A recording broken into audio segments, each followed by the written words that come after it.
الحمد لله الذي يمن على أهل الإيمان بالأمان ويلقي الرعب في قلوب أهل الكفر والطغيان، وأشهد أن لا إله إلا الله وحده لا شريك له، وأشهد أن محمدا عبده ورسوله صلى الله عليه وسلم تسليما كثيرا.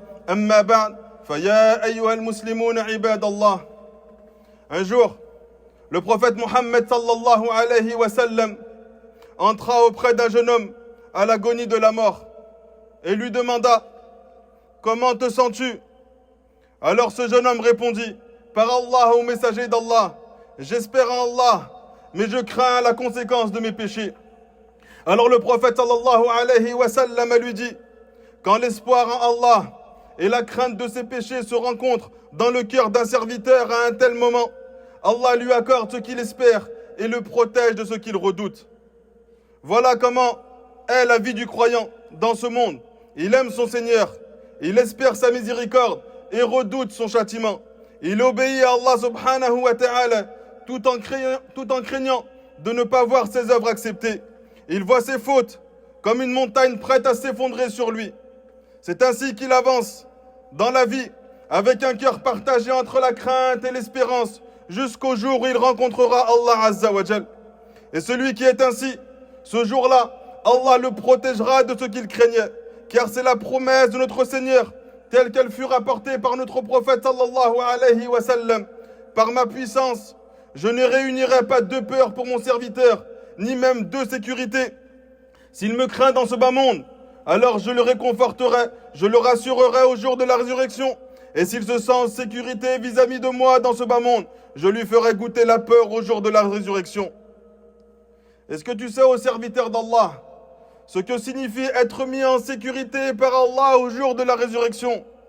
Ce sera un long voyage pour toi, un voyage de paix et de sérénité pour l'ensemble des croyants, et un long voyage de peur et de terreur pour l'ensemble des criminels. Au moment où le souffle du serviteur s'éteint dans ce bas monde, lorsque la mort survient, cette réalité qui a été décrite par notre prophète sallallahu alayhi wa sallam en ces mots, la mort est une grande frayeur.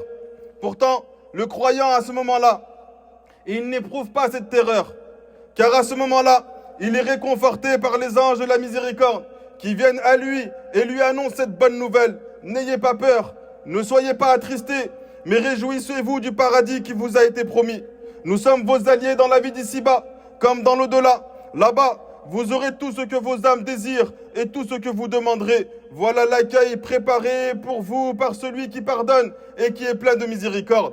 En revanche, pour les criminels, les mécréants, ce sont les anges du châtiment qui l'encerclent avec dureté et effroi, le frappant et le menaçant. Allah subhanahu wa ta'ala nous décrit cela en ces mots. Si tu voyais, lorsque les anges ôtent la vie à ceux qui ont mécru, comme ils frappent leur visage et leur dos en leur disant « Goûtez le supplice du feu ardent ». Ensuite viendra l'étape de la tombe. Et lorsque les anges viennent interroger le défunt, le prophète sallallahu alayhi wa sallam nous dit « L'homme pieux est assis dans sa tombe sans peur et sans agitation, tandis que l'homme mauvais est assis dans sa tombe remplie de frayeur et de panique. » Ensuite viendra le jour de la résurrection, le jour de la grande frayeur, le jour des peurs et des terreurs immenses. Israfil soufflera dans la trompe le souffle de la résurrection. Alors la terre sera secouée, le ciel se fendra, les étoiles tomberont et s'éteindront, le soleil sera obscurci, les mers jailliront et s'embraseront, les montagnes seront pulvérisées et se répandront comme poussière éparpillée, les bêtes seront rassemblées, les tombes seront renversées pour ressusciter leurs occupants. En ce jour, les gens seront rassemblés, pieds nus, sans rien, incirconcis. Tu verras les mécréants traîner sur leur visage, aveugles, muets et sourds. Quant aux orgueilleux, ils seront rassemblés semblables à des fourmis minuscules, couverts d'humiliation. Le soleil sera rapproché des têtes des créatures et l'angoisse ce jour-là sera immense. Le prophète sallallahu alayhi wa sallam nous dit « Le soleil sera rapproché des créatures au jour de la résurrection jusqu'à n'être d'eux qu'à la distance d'1 mille, soit 2 kilomètres. Alors les gens seront plongés dans la sueur en fonction de leurs œuvres. Chez certains, elle arrivera jusqu'aux chevilles. Chez d'autres, cette sueur montera jusqu'aux genoux. Chez d'autres, jusqu'aux hanches. Et chez certains, elle les submergera totalement. c'est le jour de la résurrection, le jour du jugement, le jour de la rétribution, le jour des comptes, le jour où les gens se lèveront devant le Seigneur des mondes. C'est l'immense catastrophe, le jour où l'homme se rappellera ce qu'il a accompli dans ce bas monde. Ce jour-là, chaque être humain fuira son frère, sa mère et son père. Tu verras chaque communauté agenouillée. Les visages s'inclineront devant le vivant, celui qui subsiste par lui-même, et l'on n'entendra qu'un silence pesant. Il n'y aura plus de lignée ni de noblesse. Ce sera l'heure du jugement et du règlement des comptes. Ce jour-là, comme Allah Azza wa Jal nous dit, le ciel se fendra, couvert de nuages. Les anges descendront, rangés en file, enveloppant la création tout entière, rang après rang. Puis on amènera et on fera avancer l'enfer. Le prophète sallallahu alayhi wa sallam nous dit, l'enfer sera amené, ayant 70 000 chaînes, et à chaque chaîne 70 000 anges. Ô serviteurs d'Allah, méditez. Plus de 5 milliards d'anges traîneront cet enfer, prêts à éclater de rage, laissant des étincelles immenses, semblables à des palais enflammés. À ce moment, toute la création sera mise à nu. Rien ne sera caché à Allah. Ce jour-là, la royauté tout entière appartiendra à Allah, l'unique, le tout-puissant, le contraignant. Les orgueilleux de ce bas monde seront complètement rabaissés. Alors seront dressées les balances, déployés les feuillets des œuvres, installer le pont Sirat, et chaque serviteur sera appelé par son nom, présenté devant son Seigneur, et il lui parlera sans intermédiaire, sans traducteur. Ce jour-là, les secrets les plus enfouis seront dévoilés. Les langues témoigneront, les mains témoigneront, les pieds témoigneront. Chacun de nos membres racontera ce que nous faisions en ce bas monde. Ce jour-là, chaque prophète dira: mon Seigneur est en colère aujourd'hui, d'une colère telle qu'il ne s'est jamais mis en colère de cette manière auparavant, et il ne sera plus jamais en colère de la sorte plus tard. Ainsi, je pense à moi, mais notre noble prophète Mohammed sallallahu alayhi wa sallam se tiendra près du pont Sirat, répétant sans relâche et sans cesse ces mots: ô Seigneur, sauve-les, sauve-les, ô Seigneur, sauve-les, sauve-les. Un jour dont la durée équivaut à 50 000 années, un jour rempli d'horreur, de peur et de frayeur. Quant aux mécréants et aux criminels, leurs cœurs seront arrachés de leur poitrine et bloqués dans leur gorge, suffoqués par l'effroi et la terreur. Et lorsque le livre leur sera posé, leur sera présenté, ils seront saisis d'épouvante en découvrant les crimes qu'ils ont été consignés, les crimes qu'ils ont effectués dans ce bas monde, sans qu'aucun de ces crimes ne soit oublié. Allah subhanahu wa ta'ala nous dit: et le livre sera placé. Alors tu verras les criminels effrayés de ce qu'il contient, et ils diront: malheur à nous, qu'a donc ce livre, à ne laisser ni petite faute ni grande faute sans qu'il ne soit recensé. Et ils trouveront présent devant eux tout ce qu'ils ont fait, et ton Seigneur n'est injuste envers personne. Ô serviteurs d'Allah, voilà le jour du jugement, un jour où les balances seront dressées, où les secrets seront dévoilés, et où nul ne sera lésé, pas même du poids de la plus petite des choses. Ce jour-là, les criminels seront saisis de frayeur lorsque les gardiens Az-Zabaniya les arrêteront et les placeront en face à la fournaise, un feu dont les flammes s'entrechoquent, se brisant les unes contre les autres. Allah subhanahu wa ta'ala nous dit: si tu voyais quand ils seront placés devant le feu, ils diront: hélas, si seulement nous pouvions revenir sur terre, nous ne traiterions plus les signes de notre Seigneur de mensonges et nous serions parmi les croyants. Mais la frayeur ce jour-là, la plus grande frayeur pour eux, c'est lorsqu'ils goûteront de leur corps au châtiment du feu. La mort viendra à eux de partout, mais ils ne mourront pas. C'est à ce moment-là que la mort sera amenée, présentée aux habitants de l'enfer et du paradis, puis sacrifiée devant eux, et les damnés perdront tout espoir d'échapper à l'enfer.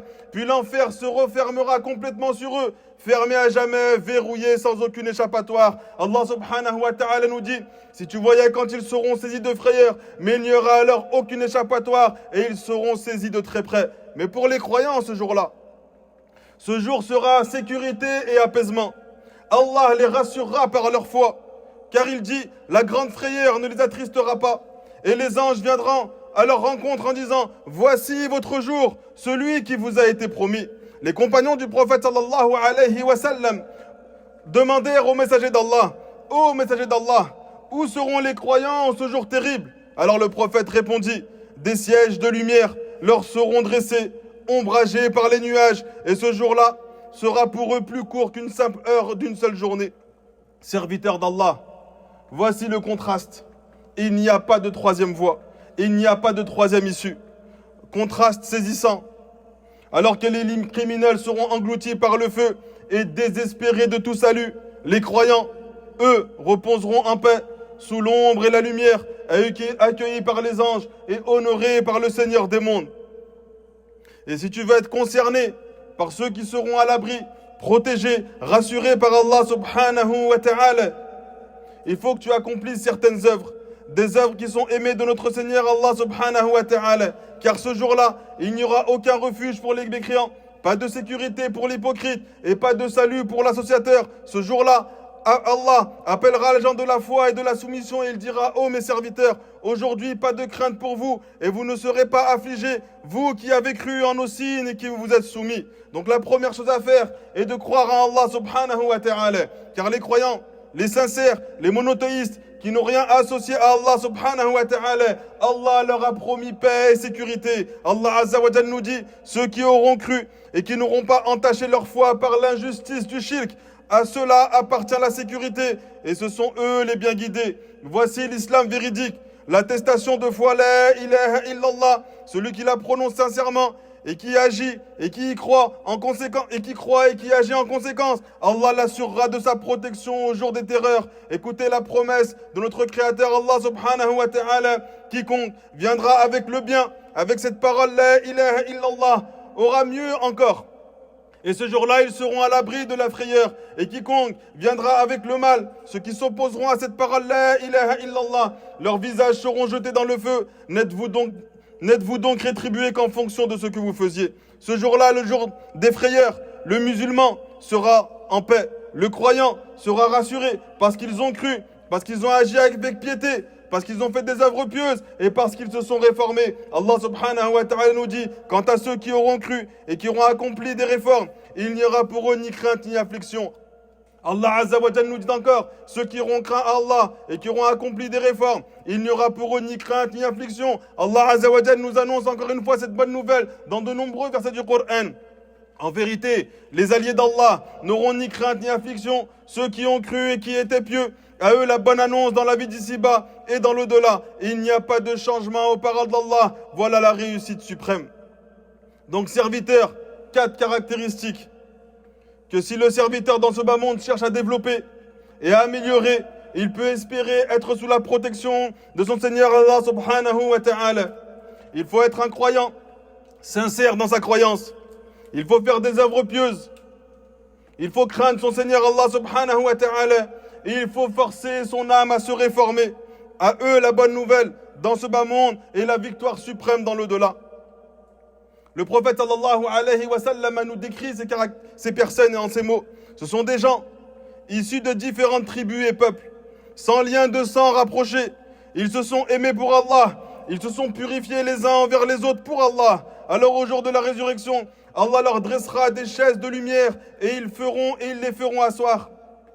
Il rendra leur visage lumière et leurs vêtements lumière. Les gens seront saisis de frayeur, mais eux ne seront pas effrayés. Ils sont les alliés d'Allah, ceux qui n'auront ni crainte ni tristesse. Nous sommes encore vivants dans ce bas monde. Alors choisis pour ton âme. Veux-tu la paix et la sécurité éternelle, ou la peur et la frayeur qui ne s'éteindront jamais?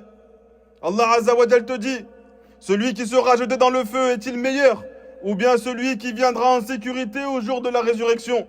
Il n'y aura que 2 catégories de personnes: ceux qui seront jetés dans le feu et qui seront effrayés, et ceux qui viendront en toute sécurité le jour de la résurrection, rassurés par leur Seigneur Allah subhanahu wa ta'ala. Est-ce qu'ils sont semblables?